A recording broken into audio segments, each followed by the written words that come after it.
Normally এইভাবে intro করি না, কিন্তু আমি এখন ঝুলছি একটা গুহার 100 ফুট নিচে, যেটা মাটির নিচে 5 কিলোমিটার জুড়ে বিস্তৃত আছে। আর আমরা এটা পছন্দ করি বা না করি, যখনই আমি আর আমার বন্ধুরা মাটি টাচ করলাম, আমরা অফিসিয়ালি এখানে আগামী 7টা দিন কাটাতে চলেছি। বাবারে, এটা আমার জীবনে করা সবথেকে ভয়ঙ্কর জিনিস। প্রথমত, আমাদের এখন এখান থেকে অনেকটা দূরে যেতে হবে। কেন? যদি ঝড় বৃষ্টি হয় তাহলে এই পুরো জায়গাটা জলে ভরে যেতে পারে, আর সমুদ্রের মতো ঢেউ এসে সবাইকে ভাসিয়ে নিয়ে যেতে পারে। সেজন্য আমাদের আরো ভিতরে যেতে হবে একটা বেস ক্যাম্প বানানোর জন্য। ভাই এটা পুরো পাগলাম। এটা একটা অন্য জগৎ মনে হচ্ছে। এই কেভ এন্ট্রান্সটা হয়তো দেখতে সুন্দর, কিন্তু দেখে যা মনে হচ্ছে আসলে তা নয়। আর আমরা হয়তো জানি না যে আগামী 7টা দিন আমাদের জীবনের সবথেকে কঠিন সময় হতে চলেছে। সবথেকে বাজে ডিসিশন। ঠিক আছে, আর কিছুক্ষণের মধ্যেই অন্ধকার হতে চলেছে। ক্যাম্প না করলে আমরা বিপদে পড়বো। আমরা কোথায় যাচ্ছি সেটা কি বলবে? আমাদের ক্যাম্প সেটআপের জন্য একটা ফ্ল্যাট গ্রাউন্ড খুঁজতেই হবে। কেভের ভেতরে ঢোকার পরে আমরা এমন একটা জায়গা খুঁজে পেলাম যেটা অনেকটা উঁচুতে থাকায় আমরা জল থেকে সুরক্ষিত থাকতে পারবো। তার মানে এটা ক্যাম্পের জন্য পারফেক্ট। পারফেক্টটা একটু বেশি হয়ে গেল। মোটামুটি বলা যেতে পারে। ঠিক আছে, ক্যাম্পের জন্য মোটামুটি। প্রথম দিনের বাকিটা আমরা কাটিয়ে দিলাম আমাদের জিনিসপত্র আনতে। প্রত্যেকটা ব্যাগের ওজন প্রায় 80 পাউন্ড। আর যেমনটা তোমরা ফুটেজে দেখছো, আমরা এটা করতে 4 ঘন্টা লাগিয়ে দিলাম। এখান থেকে যাওয়া খুব কঠিন। তারপরে আমরা সবাই বেস ক্যাম্পে ফিরে গেলাম। ঠিক আছে, আমরা এখানে লাইট লাগিয়ে দিলাম। আমাদের সব জিনিসপত্র হোম বেসে চলে এসেছে। একটু ক্যামেরাটা ওদিকে দেখাবে। ওদিকটা কিন্তু ভয়ানক অন্ধকার, আর সবসময় এরকমই থাকবে। তাই আমরা ক্যাম্পিং গ্রাউন্ডের জন্য খুব বেশি কিছু করতে পারলাম না। কটা ফুটো করে দড়ি টাঙিয়ে দিলাম। এটা ধরো আর ওঠো দেখি। মনে হচ্ছে আমাদের হ্যামকগুলো ভালোই সাপোর্ট পাবে। আর তারপরে আমাদের সার্ভাইভাল গাইড জোয়ের সাহায্যে আমরা হ্যামক টাঙালাম। এই সরু দড়িটা আমার হ্যামকটাকে ধরে রাখবে। হ্যাঁ। ডিনার খেয়ে আমরা প্রথম রাত্রি ঠান্ডার জন্য তৈরি হলাম। আমি মিথ্যে কথা বলবো না, আমি যতটা ভেবেছিলাম তার থেকে এই হ্যামকটা অনেক বেশি কমফোর্টেবল। এই Oh God, আমি তো আমার চমকেই হাতটা তো গেছিলাম। বড় কেন ভাই? এই কেভটা 2.5 কিলোমিটার ডিপ, আর আমরা এখন এন্ট্রান্সের কাছেই ক্যাম্পিং করছি। কাল আমরা অনেক কিছু এক্সপ্লোর করব। তোমরা কেমন ঘুমালে?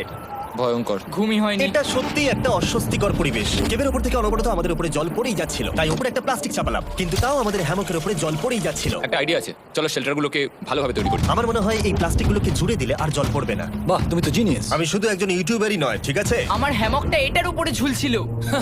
মানে দেখো, আমি আরেকটু হলে হ্যামক থেকে নেমে পড়ে যেতাম। আর আমরা সেই সময় এটা বুঝতেই পারিনি যে এই গর্তটা প্রায় 40 ফুট গভীর। তাই যখন আমি আর শন প্লাস্টিকগুলোকে জুড়ছিলাম, তখন ম্যাক আর কার্ল এই গর্তটা কতটা ভয়ঙ্কর সেটা দেখতে গেল। আমার হ্যামকটা দেখতে পাচ্ছো? ওখানে আমি ঘুমোচ্ছিলাম। এদিকটা দেখো। আর যেহেতু এই কেভে সব একই রকম দেখতে, তাই আমাদেরকে ফলো করা অনেকটাই কঠিন ছিল। এই ম্যাপে তোমরা আমাদের হোম বেস দেখতে পারবে, আর দেখতে পারবে ওরা ওখান থেকে কত দূরে হ্যাঁ, আছে। এটা তো খুবই ভয়ঙ্কর। ভাই এটা পাগলামো। আর যখন ছেলেরা র্যান্ডমলি এক্সপ্লোর করছিল, তখন আমি আর শন ক্যাম্পে কাজ করছিলাম।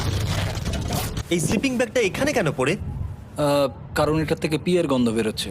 ইয়া, এটার থেকে শেখা উচিত স্লিপিং ব্যাগ ভাড়া নিতে নেই। আমরা স্লিপিং ব্যাগ কেন ভাড়া আমি- নিয়েছি? কেন আমি আমরা জানি না। স্লিপিং ব্যাগগুলো কিনে আনতে পারলাম না? আর তারপরে আমরা এই দুটো প্লাস্টিককে জিপ টাই দিয়ে জুড়ে দিলাম। কিছু মনে করো না, এই দড়িটার উপরে আমার জীবন বাজি আছে। আর তখন ওইদিকে ম্যাকার গার্ল তখন ওই গর্তের মধ্যে। ও মাই গড, ম্যাক! আর শেষ পর্যন্ত ওরা একদম নিচে পৌঁছে গেল। এই! আমি তো ভাবলাম সবাই ক্যাম্প নিয়ে কাজ করবে। আমরা শুধু দেখাচ্ছিলাম জায়গাটা কতটা ভয়ঙ্কর। না পড়লেই হবে, তোমাদের স্কিল নেই। আচ্ছা, ঠিক আছে। আর যদিও ওদের এবার ফিরে আসা উচিত ছিল, কিন্তু কাল আর ম্যাক এটা কতটা গভীর সেটা দেখানোর চেষ্টা করলো। ভাই এটা দেখতে দারুণ লাগছে। তুমি কি নদীটাকে পার করতে পারবে? কিন্তু ওরা এটা জানে না যে এই রিভারটা এই কেভের গোটাটাই জুড়ে আছে। তার মানে এর মধ্যেও আমাদের কিছুটা সময় কাটাতে হতেই পারে। ওই তো ওরা এসে গেছে। এসো। তোমরা রান্না করে রেখেছো তো? হ্যাঁ, রান্না করেছি। ঠিক বলেছ। একটা নতুন বাড়ি, ঠিক বলেছি তো? একদম। এখন আমাদের একটা ছাদ আছে। আর এটা তো দারুণ। জিমি রান্না বেশ ভালোই আর করেছে। আমরা আমাদের ফায়ার পিটটাকে এই সুন্দর জায়গাটাতে নিয়ে এসেছি। জায়গাটা কেমন? বেশ গরম। আরামদায়ক। এই পাথরগুলো গরমটাকে ধরে রাখবে এবং ওপর থেকে যে পি পড়ছে সেগুলো কাটকে দেবে। ওটা পি নয়। তাহলে ওটাকে কি বলবো? যদি জানি না, হয়তো বৃষ্টির জল হবে বা না, এটা বৃষ্টি নয়, না, পাথর মানে ইয়ে তুমি- করছে। এই একটু উপরে দেখাও। তুমি মেঘ দেখতে পাচ্ছো? পাথর দেখা যাচ্ছে। এটা বৃষ্টি নয়, রক পি। Rock P.